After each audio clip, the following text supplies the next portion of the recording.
Clay Henry joining us. Missed him last week. Clay, you took opportunity during the bye week to actually have a bye week yourself. Where were you? I went to East Tennessee. I went to Chattanooga and Knoxville. Yep. So this summer, John Thunder Thornton, who's from Chattanooga, and Phil Fulmer took a road trip, came through here and fished with me and my son-in-law, who's a guide, for several days. And the end result was Thunder, who is, an icon. He's on the board of trustees at UT, invited me to come visit him during the open day and play honors course, which is a really cool golf course in Chattanooga. So I stayed at his home and was hosted by him. It was really off the charts. I was living a lifestyle that I did not know. Well, and Coach Fulmer came down and hung out with us for a full day. What is it he's doing these? Because it's only been he's retired. He's retired. It's been just a few months. He can, you just have to be able to if the only way you can take off in the middle of football season, if you're him, it would be if you're retired. And so he came down. We did not play golf that day because it rained, so we rode around in Thunder's Porsche.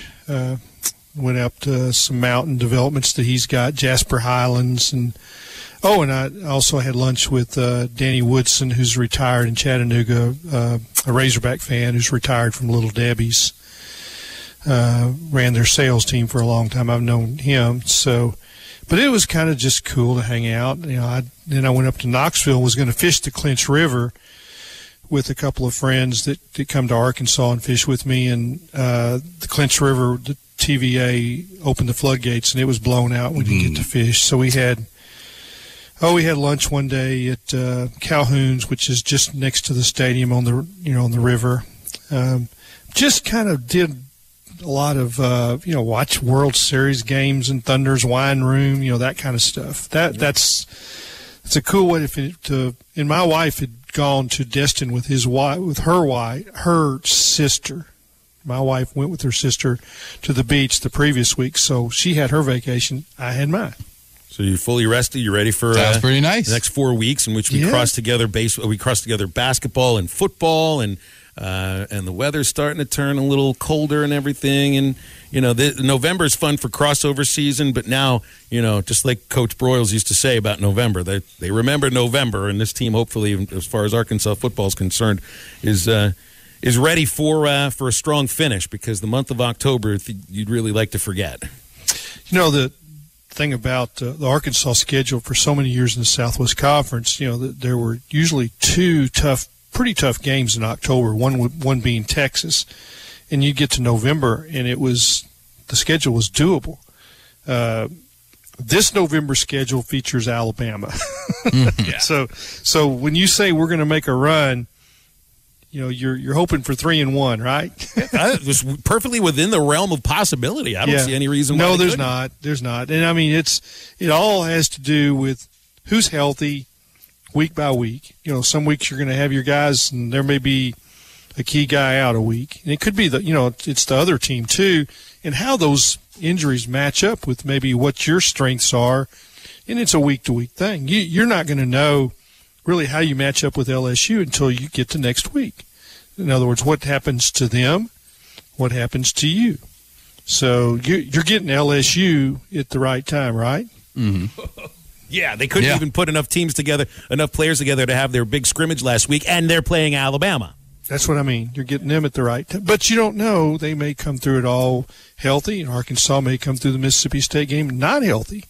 So when I say that, you do not know from week to week in November who has their stinger, who's got something to play for, and who has their guys, who has their dudes.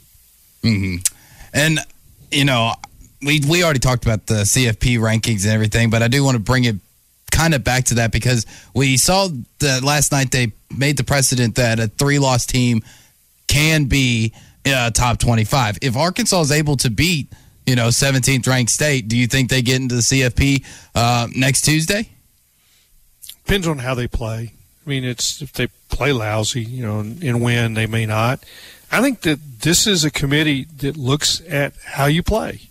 I mean, not just the score, but they actually do spend. I mean, I assume that all of them work the same way that Ken Hatfield did, and he said they did, in the access to look at tape and to study teams and see the games and watch how they perform and look at their line of scrimmage strength.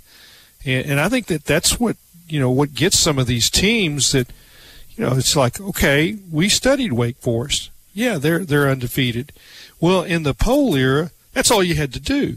You climb the poll, the AP top 25 and the coaches poll. You just won and you moved up. And with these guys, they're looking at the teams as like, well, that team can't play.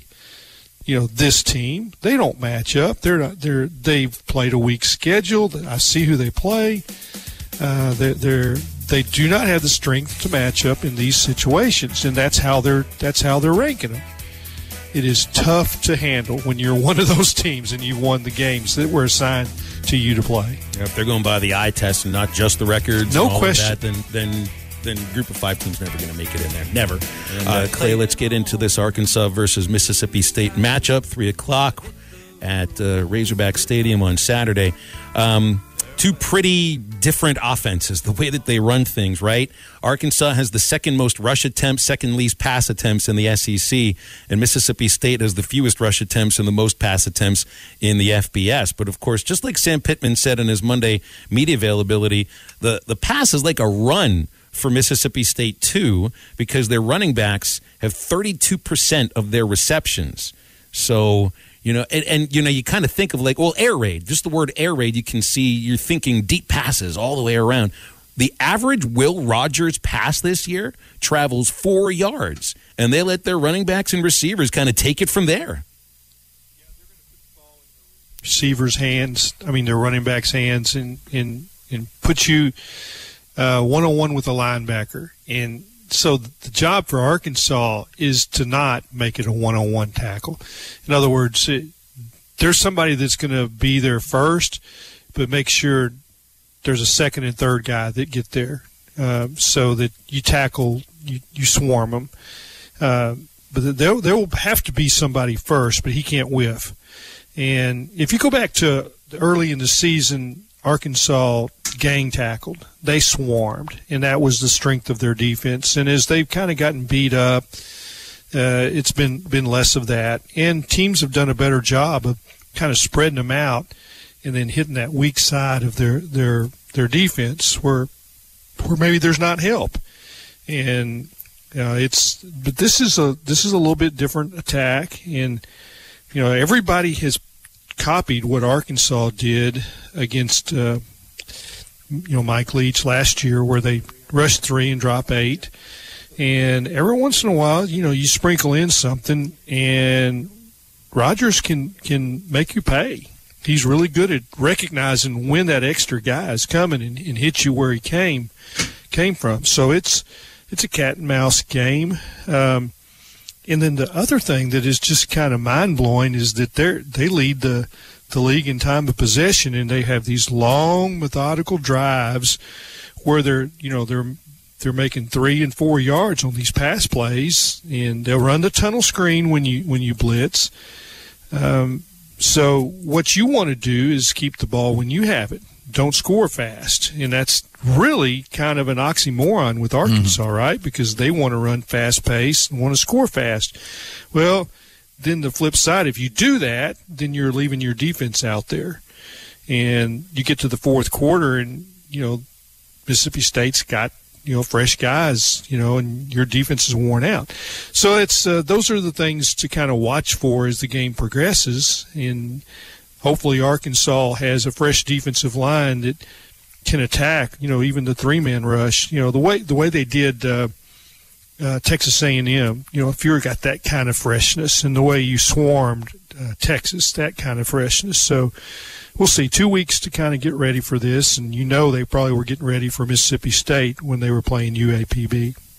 Yeah, they've been pretty much preparing for the air raid offense and facing State's D for the last 3 weeks. And with facing State's D, you basically said, want to do slow, methodical drives, want to keep your defense off the field and not get them the ball back in time. And that's basically boils down to having a good running game. And out of the running game, out of the 4 running backs, which one do you think or do you see that will kind of cut up this state defense more?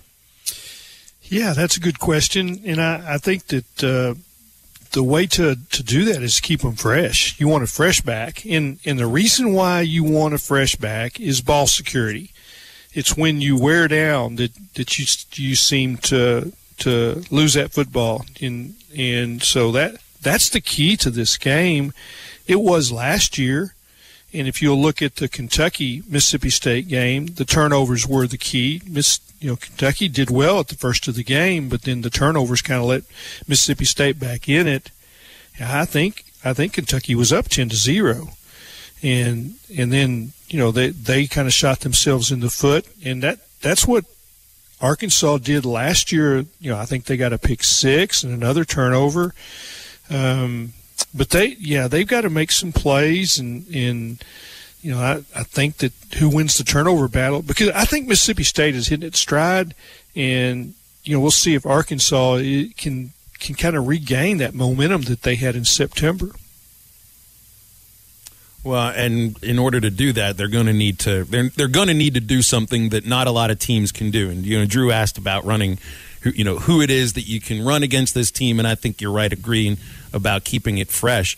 But, this Mississippi State team, as I look through their notes, they've allowed just 23 runs of 10 yards or more, and Arkansas has the second most 10-yard runs in the country this year at like 74 runs of 10 yards or more. So, you really do. I think in a lot of cases, I think for Arkansas offense versus Mississippi State defense, it's strength versus strength, which I don't know. That kind of makes it. Who do you think that favors? Yeah, I think it's a lot of times it's you don't know till you get there, of course, but it's. Arkansas is going to try to do some things, scheme with the RPO, where they put pressure on the weak side, and they get you. They catch you with numbers. Mississippi State's doing the same thing, but it's with a completely different system. But it's anything that you can do to get a matchup, and then you got a one-on-one with a safety or a linebacker, and that's how you get that that chunk play. And Arkansas has done this, and I think Sam's talked about it. It really puts pressure on the weak side, because you try to get numbers to where the formation is, and then you come back and you've got some. Maybe you've got a gap to exploit, and that's how you get the numbers.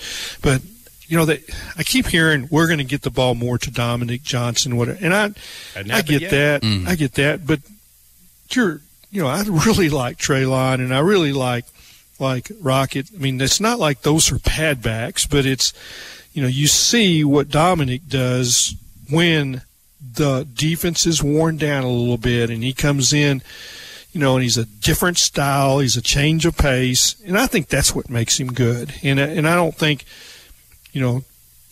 putting him out there in the I formation and handing it to him 20 times is the way to do it. I think the way to do it is exactly how they are, and maybe a few more touches.